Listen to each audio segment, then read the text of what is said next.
Praise the Lord. जय मसीह की सबको खुदावंद यीशु मसीह आप सबको ब्लेस करे। प्रभु यीशु मसीह आप सबको आशीषित करे। और मैं विश्वास करता हूं कि आप सब जन ठीक ठाक हैं और प्रभु के अनुग्रह में बढ़ रहे हैं।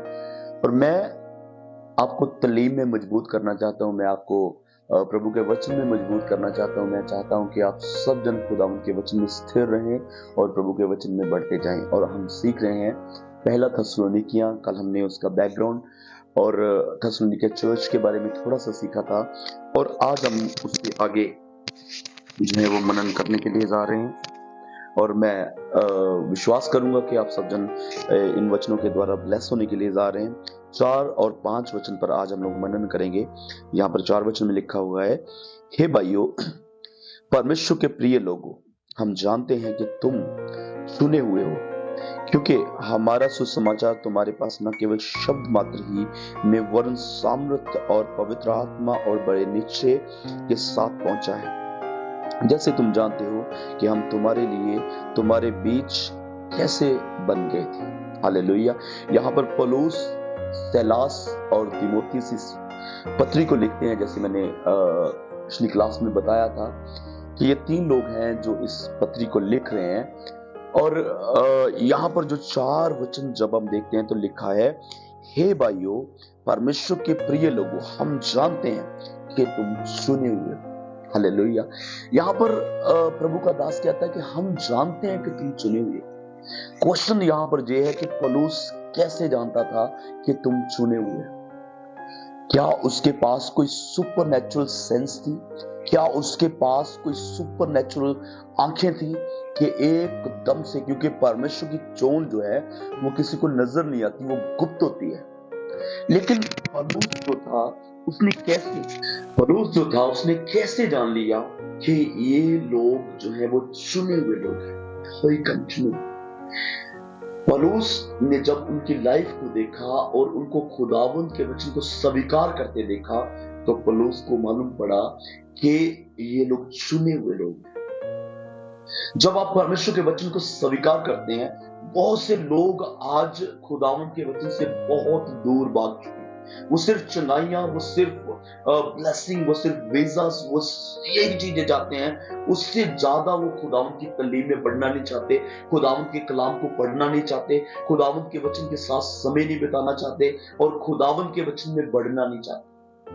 जब आप परमेश्वर के वचन को स्वीकार करते हैं तभी आप चुने हुए हैं। अगर आप परमेश्वर के वचन को स्वीकार नहीं करते हैं, आप चुने हुए नहीं हैं। ये सबसे बड़ा नोइंग इफेक्ट है। ये सबसे बड़ा तरीका है कि हम एक विश्वासी को जान सके कि क्या वो चुना हुआ है। चोन, ये दो चीजें हैं जो बाइबल के डॉक्ट्रिन है। एक जो है वो है आपका चुना हुआ, और दूसरा जो है वो आपकी रिस्पॉन्सिबिलिटी। ये 2 चीजें जो है वो बाइबल का एक डॉक्ट्रिन, बाइबल का एक सिद्धांत है। आप चुने हुए हो, इसको बहुत से लोग जो है वो बहुत गलत तरीके से अंडरस्टैंड करते हैं, बहुत गलत तरीके से समझ लेते हैं। बहुत से पापी लोग जो शराब पीते हैं, नशे में पड़े हुए हैं, वो कहते हैं कि हम तो चुने हुए नहीं, हमारी तो लाइफ में बदलाव नहीं आए, तो हम अगर चर्च में गए तो क्या हमारी लाइफ को प्रभु स्वीकार कर लेगा? और कुछ प्रचारक लोग, कुछ एवेंजलिस्ट, कुछ परमेश्वर के लोग जो हैं वो कहते हैं कि जो चुने हुए होंगे वो अपने आप आ जाएंगे, हमें किसी के पास जाने की जरूरत नहीं है। देखिए, मैं आपकी जो यहाँ पर मिसअंडरस्टैंडिंग एंड जो गलत वचन को समझने को मैं यहाँ पर मिटाना चाहता हूँ। कैसे कि एक चीज को अपने समझना, हम नहीं जानते कि कौन चुना हुआ है और कौन नहीं चुना, हम नहीं जानते। इसलिए हमें हर एक वर्ल्ड में, हर एक जन के पास, हर एक जाति के पास, हर एक जन के पास सुसमाचार लेकर जाना ही है, ताकि वो लोग प्रभु में आ सके। उसका क्रेडिट जो है वो जो सुसमाचार सुना रहा है उसको मिलने के लिए ला रहा है। और अगर एक पापी मनुष्य है, आपको क्या पता कि आपको नहीं चुना है, जो आपको चुना है। अगर आप प्रभु की हुजूरी में आएंगे तो डेफिनेटली परमेश्वर आपको ब्लेस करेंगे और वो आपको स्वीकार करेंगे।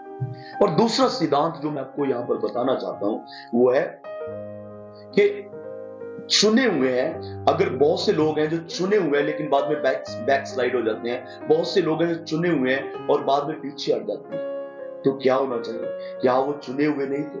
क्या वो चुने हुए हाँ है या नहीं है? यहां पर आपको समझना, एक चुना हुआ जो विश्वासी है उसकी रिस्पॉन्सिबिलिटी है प्रभु के साथ चलने की, उसकी खुदावंत के साथ चलने की जिम्मेवारी है। यहाँ पर दो सिद्धांत में आपके साथ साझे किए, एक चुने हुओं का सिद्धांत और दूसरा जो है वो खुदावन में चलने की जिम्मेवारी, रिस्पॉन्सिबिलिटी। अगर आप चुने हुए हो, आपकी प्रभु के साथ चलने की रिस्पॉन्सिबिलिटी भी है, आपकी प्रभु के साथ चलने की जिम्मेवारी भी है। मैंने कुछ साल पहले जब सेवकाई 2011 में शुरू करी थी, ये 14 या 15 की बात है, एक सेवक ने मुझे फोन किया, एक पास्टर ने मुझे फोन किया और उन्होंने कहा कि पास्टर हम अपनी बुलाहट को कैसे पहचान सकते हैं? मुझे 14 साल सेवकाई में हो चुके हैं लेकिन मैं आज तक अपनी बुलाहट को पहचान नहीं पाया, मैं आज तक अपनी बुलाहट को समझ नहीं पाया। बहुत सी ऐसी, एक नहीं बहुत सी ऐसी मिसअंडरस्टैंडिंग्स हैं, बहुत सी ऐसी गलत फहमियां, लोग अपनी बुलाहट को समझ नहीं पा रहे। इवन के सेवक, अगर एक सेवक अपनी बुलाहट को पहचान नहीं पा रहा है तो विश्वासी क्या करेंगे? विश्वासी कैसे चलेंगे? विश्वासी कैसे प्रभु में चलेंगे और अपनी सेवा को कैसे पहचानेंगे कि मुझे चर्च में क्या करना, मुझे चर्च में कैसी सेवा करनी? बाइबल में बहुत तरह के वरदान लिखे हुए हैं, 9 तरह के वरदान लिखे हुए हैं, बाइबल में 9 तरह के फल लिखे हुए हैं। जब हम बाइबल को समझते हैं, जब हम अपनी सेवा को समझते हैं, चैप्टर 12 मत्ती रचित रोमियो की पत्री चैप्टर 12 में जब आप देखते हो तो वहां पर सेवाएं लिखी हुई, वहां पर वरदानों के बारे में जो है वो सेवाओं के बारे में जिक्र है। हालेलुया। देखिए यहां पर एक चीज समझने की बात है, 5 तरह की सेवकाई है। बहुत से लोग ऐसे आप देखोगे जो शुरू अपनी मिनिस्ट्री में अपने नाम के आगे पास्टर लिखेंगे, फिर उसके बाद एवेंजलिस्ट, फिर प्रॉफिट, फिर अपोस्टल, अपने नाम को बदलते रहते हैं, अपने नाम को चेंज करते रहते हैं। तो मैं आपको ये मैसेज देना चाहता हूं, जो अपने नाम को हमेशा चेंज करते रहते हैं, आपको अपनी बुलाहट को शुरू में ही पहचानना है, आपको अपनी बुलाहट को स्टार्टिंग में ही पहचानना है। आप कौन हो, कौन सी सेवा है आपकी, आपको पहचानना है। आज आप कुछ और हो, कल आपको मिले आप कुछ और हो। और कुछ लोग गुस्सा कर लेते हैं कि मैं तो अपोस्टल था, मैं तो रसूल था, मुझे पास्टर कह दिया। कुछ लोग कहते हैं कि मैं तो नबी था, मैं तो प्रॉफिट था, मुझे पास्टर कह के बोल दिया। बहुत से लोग स्टेज पर गुस्सा कर लेते हैं इस बात का कि मुझे ऐसे करके बोल दिया। वो अपने प्रचार में सबसे पहले क्लियर करेंगे कि मैं कौन हूं। 5 तरह की मिनिस्ट्री है। पहला रसूल प्रेरित। ये जो रसूल है ये सेवकों को नियुक्त करने वाला है, नबियों को, एवेंजलिस्ट को, पास्टर को और टीचर्स को, और उनके साथ मेल मिलाप रखने वाला। देखिए जो अंगूठा है ये सब फिंगर से मिलता है, और ये जो है ये दूसरे नंबर पर नबी है। ये ऐसे फिंगर है, आज के नबियों की जैसे फिंगर काटती है, आज के नबियों की जैसे जो ऐसे फिंगर करने वाली है ना, जैसे उंगलियां उनकी काटती हो और वो किसी की तरफ उंगली नहीं कर सकते, वो किसी को उनके पाप के बारे में बता नहीं सकते, वो शेयर नहीं करते कि अगर मैंने इसके पाप के बारे में इसको बोल दिया, इसके पाप के विषय में इसको बोल दिया तो ये रूठ कर चला जाएगा और मेरा दशवांश जाता रहेगा, मेरा दान जाता रहेगा, मेरी मेंबरशिप जाती रहेगी। बहुत सी चीजें ऐसे वो सोचते हैं। ये नबी। और उसके बाद एवेंजलिस्ट, प्रचारक। जो प्रचारक हैं उनके हो सकता है कि अपना चर्च ना हो, लेकिन वो देशों विदेशों में जगह जगह जाकर के खुदावंद के प्रचार को करते हैं और उनका प्रचार बहुत प्रभावशाली रहेगा, वेरी इफेक्टिव, लोगों को इनकरेज करने वाला, लोगों को उत्साहित करने वाला, लोगों की जिंदगियों को बदलने वाला। और ये पास्टर, ये जो फिंगर है ये पास्टर को दिखाती है। ये फिंगर जो है इसको लव फिंगर कहते हैं। ये पास्टर को दिखाती है। एक पास्टर केयरिंग, एक पास्टर ध्यान रखने वाला, एक पास्टर जो है वो लोगों को चलाने वाला। और ये फिंगर जो लास्ट रहती है ये टीचर्स रहते हैं। ये सिर्फ मैल निकालने के लिए नहीं, ये टीचर्स की जो मिनिस्ट्री है ये लोगों को सिद्धांतों के बारे में सिखाना और बिब्लिकल टीच करना। अगर आप अपनी मिनिस्ट्री को पहचानते नहीं है, आप चुने हुए हो लेकिन पहचानते नहीं है, तो आप मिनिस्ट्री कैसे करेंगे? How will you be minister? Hallelujah. यहां पर लिखा हुआ है कि मैं जानता हूं कि तुम चुने हुए। एक बात मैं आपको और चुने हुए के बारे में बताना चाहता हूं कि जब परमेश्वर आपको चुनता है, परमेश्वर जब आपके ऊपर परमेश्वर की चोन आती है, तो आपको बताने की जरूरत नहीं पड़ती कि आपने क्या करना। आप एकदम से वही काम में लग जाते हैं, आप एकदम से उसी काम में जो है लोलीन हो जाते हैं, उसी काम में आप लग जाते हैं। जब एलिया अलीशा को बुलाने के लिए गया और अपनी जो चादर थी उसके ऊपर डाल दी, तो उसको उसने बताया नहीं कि तूने क्या करना है, तूने अपने घर को छोड़ना है, तूने अपने बैलों को काट करके और जो हल है उसको तोड़ करके और जो बैलों का जो पीछे ध्यान है उसको खत्म करना, अपने माता पिता को अलविदा कहना, उसको नहीं बताया गया। लेकिन जब उसके ऊपर वो उसकी चादर आई, तो एकदम से उसने कहा कि मैं अपने माता पिता को अलविदा बोल करके लास्ट चुम्बन दे करके मैं अभी आता हूं। तो एलिया ने कहा, मैंने तुझे क्या कहा, जैसा तुम कह रहे हो वैसा कर।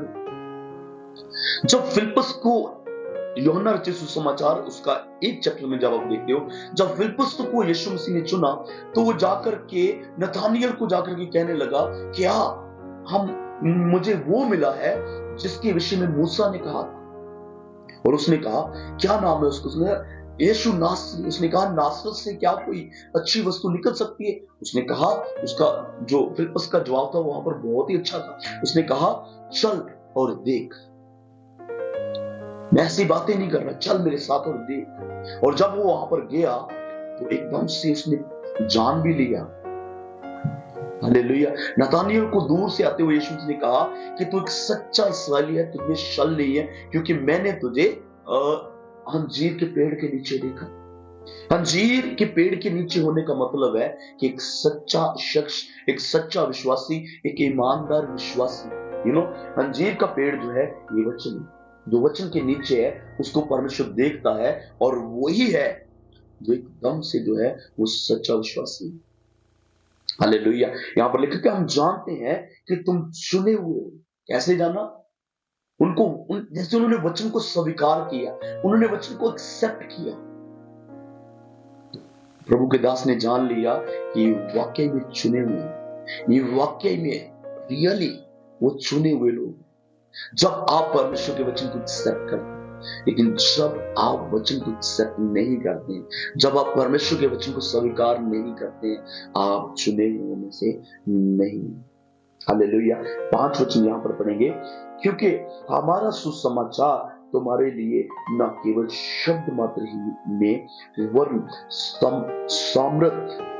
समृद्धता और पवित्र आत्मा में और बड़े निश्चय के साथ पहुंचा है, जैसे तुम जानते हो कि हम तुम्हारे लिए तुम्हारे बीच कैसे बन गए थे। 4 चीजें यहाँ पर मैं आपको बताना चाहता हूँ। 4 चीजें यहाँ पर हम लोग थोड़ा सा मनन करेंगे। 4 चीजों पर जब 5 वचन को देखते हैं, यहाँ पर लिखा हमारा जो सुसमाचार है, जो मैंने आपको सुसमाचार सुनाया, वो सिर्फ शब्द नहीं थे, सिर्फ शब्द नहीं थे। एक बार कोई प्रचारक ने एक बड़ी अच्छी बात कही। उसने कहा 2 तरह का कलाम होता है, 2 तरह का वचन होता है।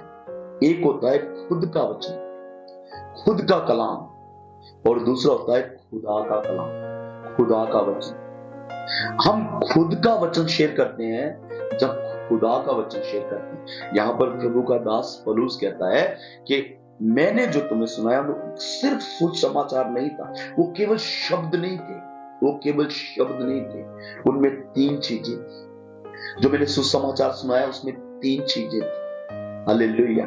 सबसे पहली बात, जो प्रभु के दास आप अगर सुन रहे हो तो बड़े ध्यान से इस बात को अपनी लाइफ में लेना, बड़े ध्यान से इस चीज को समझना कि आपका सुसमाचार जो है उसमें 3 चीजें होनी चाहिए, उसमें 3 चीजें होनी चाहिए। पहली चीज लिखा है, क्योंकि हमारा सुसमाचार तुम्हारे पास न केवल शब्द मात्र में ही है वरन समृद्ध। जब प्रभु का दास कलाम को सुना रहा है, जब परमेश्वर का दास वचन सुना रहा है, तो उस वचन के अंदर सामर्थ्य, उस वचन के अंदर सामर्थ थी, इसलिए एकदम से सब लोगों ने स्वीकार कर लिया। वहां के बड़े बड़े लोग, अगर 17 चैप्टर पढ़ोगे, प्रेरितों के काम 17 चैप्टर 1 से 9 तक पढ़ोगे, तो लिखा है बड़े बड़े पढ़े लिखे लोग, बड़े बड़े एजुकेटेड लोग, बड़े बड़े दिग्गज लोग जो अच्छे अच्छे थे, इवन के महिलाएं, औरतें जो बड़ी एजुकेटेड थी, बड़ी पैसे वाली थी, बड़ी शाहूकार थी, उन सब ने खुदावन के वचन को बड़े तरीके से स्वीकार किया और एकदम से स्वीकार किया। Are you getting? हालेलुया। यहाँ पर लिखा है क्यों उन्होंने स्वीकार किया, क्योंकि वो सिर्फ शब्द नहीं थे, बल्कि उस वर्ड्स में, उस सुसमाचार में परमेश्वर की सामर्थ्य भरी हुई थी, परमेश्वर की सामर्थ्य भरी हुई थी। और वो सामर्थ्य भरने वाला कौन था? लिखा है सामर्थ और पवित्र आत्मा में। यहां पर दूसरा जो चीज जो समझने के लिए है वो है पवित्र आत्मा। जो वचन था वो पवित्र आत्मा के जरिए सुनाया गया। हालेलुया। हम बहुत बार मैं एक चीज बोलता हूं कि अगर सुसमाचार चल रहा हो ना, तो एक जन ऐसा संगत में आके बैठ जाए जो पास्टर के थोड़ा सा विरोध में बोलता हो, तो पास्टर का पूरा टॉपिक जो है वो चेंज हो जाता है। पास्टर का टॉपिक जो है एकदम से बदल जाता है। वो उस पर चीजों को बोलना शुरू कर देता है, उस पर चीजों को बताना शुरू कर देता है, अपने विषय को छोड़ देता है, अपने विषय को छोड़ देता है और उन चीजों को बताना शुरू कर देता है। इट मींस कि वो पवित्र आत्मा में नहीं है, वो पवित्र आत्मा में नहीं। अगर पवित्र आत्मा में हो, एक बार किसी ने कहा, मैंने कहा कि जब हम सुसमाचार शेयर करते हैं तो उसको पहले से प्रिपेयर करना चाहिए, उसको पहले से हमें वचन को तैयार करना चाहिए कि क्या बोलना। तो बोले कि जब हम एट द टाइम, उसी टाइम पर जब हम वर्ड्स बोलते हैं, तैयारी के बिना जब हम वर्ड्स बोलते हैं, तो पवित्र आत्मा हमें उन चीजों के बारे में बताता है। तो मैंने बोला कि जब आप तैयार कर रहे हो विषय, पवित्र आत्मा जानता है कि कौन आने वाला है, पवित्र आत्मा जानता है कि किसको छूना है, पवित्र आत्मा जानता है कि किसको ये वचन, किसकी कमियां निकालने वाला है, किसकी गलतियां निकालने वाला है, किसकी लाइफ में वो वचन काम करने वाला है, किसकी कौन संगत में आने वाला। हम नहीं जानते कि कौन आने वाला है, लेकिन पवित्र आत्मा जानता है कि आज रात, आज दिन, इस संडे कौन कौन आराधना में आ रहा है और किस तरह के लोग आ रहे हैं, कैसा उनका बिहेवियर है, कैसा उनका नेचर है। अगर कोई नया आ रहा है, उसको कैसे वचन की जरूरत है, वो पवित्र आत्मा को वही बताएगा। सामर्थ, पवित्र आत्मा, और तीसरी बात यकीन, इंश्योरेंस। यहां पर लिखा है और 5 वचन, आत्मा और बड़े निश्चय के साथ, विश्वास के निश्चय यानी कि कॉन्फिडेंस। परमेश्वर का वचन जब हम बोलते हैं, बहुत से लोग चीजों को शायद बोलते हैं कि शायद वचन में ऐसा लिखा हो। No, confidence. अगर आपके अंदर कॉन्फिडेंस नहीं है, आपका कलाम काम नहीं करेगा, वचन काम नहीं करेगा। यहां पर प्रभु का दास पौलुस कहता है कि मैं वचन को सामर्थ के साथ, पवित्र आत्मा में और बड़े निश्चय के साथ पहुंचाया आपके बीच में पहुंचाया, पवित्र आत्मा के साथ, सामर्थ के साथ और निश्चय के साथ, यकीन के साथ, कॉन्फिडेंस के साथ। हालेलुया। और लिखा है जैसे तुम जानते हो, चौथी बात, जैसे तुम जानते हो हम तुम्हारे लिए तुम्हारे बीच कैसे बन गए, हमारा बिहेवियर, हमारा तुम्हारे बीच में रहना कैसा। मेरे अजीज, ये बात बहुत मायने रखती है, ये बात बहुत ऊंची है, ये बात बहुत समझने के योग्य है कि हमारा बिहेवियर जो है, हमारा जो लाइफ है, वो एक बहुत बड़ा मैसेज है। हमारी जिंदगी, हमारा लोगों के बीच में रहना जो है, ये बहुत बड़ा सुसमाचार है, बहुत बड़ा मैसेज है लोगों को। अगर आप लोगों को ऐसे बोल रहे हो, अपने बालों को पकड़ो, लेकिन आपने दाढ़ी पकड़ी हुई है, आप बोल रहे हो अपने नाक को पकड़ो, लेकिन आपने चिन्ह पकड़ी हुई है। आप लोगों को नाक पकड़ने के लिए बोल रहे हो, आपने चिन्ह पकड़ी हुई है। लोग नाक नहीं पकड़ेंगे, लोग चिन्ह पकड़ेंगे। आपका सुसमाचार और आपका बोलने का तरीका और आपका बिहेवियर, बहुत से लोग प्यार का सुसमाचार सुनाते, मारते पीटते हैं लोगों को, अपने वॉलंटियर्स को, सेवादारों को, वो एक गलत मैसेज जो है वो लोगों के अंदर कन्वे होता है, लोगों के अंदर गलत मैसेज पहुंचता है। हम लोग जब यीशु मसीह अपने चेलों की कमियां सुनते थे लोगों से, तो वो चेलों को डांटते नहीं थे, और वो अकेले में जाकर के चेलों को डांटते थे। लोगों के सामने जो गलतियां बताने वाला था उन्हीं को डांटते थे। आप बाइबल पढ़ के देखो, हालेलुया। हमारा बिहेवियर हमारे मैसेज के साथ जो है वो मिलना चाहिए, तभी मैसेज जो है वो वर्क करेगा। God bless you. खुदा यीशु मसीह आपको इन वचनों के द्वारा ब्लेस करे, और मैं विश्वास करता हूं कि आज के दूसरे सरमन, दूसरी बाइबल स्टडी जो तीमुथियुस पर है, आपकी लाइफ में बहुत असर हुआ होगा, और आपकी लाइफ में आपको बदलने का एक चांस मिले, आपकी लाइफ में चेंज होने का आपको चांस मिले। में गॉड ब्लेस यू। खुदा यीशु मसीह आपको ब्लेस करे, और इस कलाम को शेयर जरूर करिएगा लोगों के साथ, ताकि और भी ज्यादा हम लोग को उत्साह मिल सके। आपकी शेयरिंग, आपके लाइक्स, आपके कमेंट्स, आप पूछो, अगर आपके माइंड में कोई क्वेश्चन है आप पूछो, वो हमें उत्साहित करेंगे और भी ज्यादा खुदा उनके काम करने के लिए। God bless you. खुदा में बने रहो। खुदा आपको ब्लेस करे। आमीन।